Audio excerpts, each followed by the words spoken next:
আসসালামু আলাইকুম, কেমন আছেন সবাই? সৌদি আরব থেকে মোহাম্মদ রাকিব হাসান।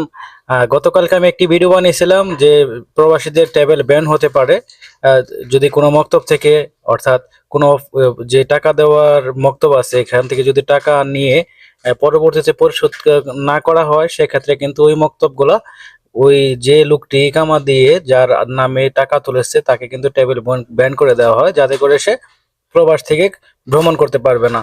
এইরকমই একটি ভাই যে হয়েছে, দেখেন এই ভাইটির 10 বছরের ট্রাভেল ব্যান করে দিয়েছে সৌদি গভর্নমেন্ট।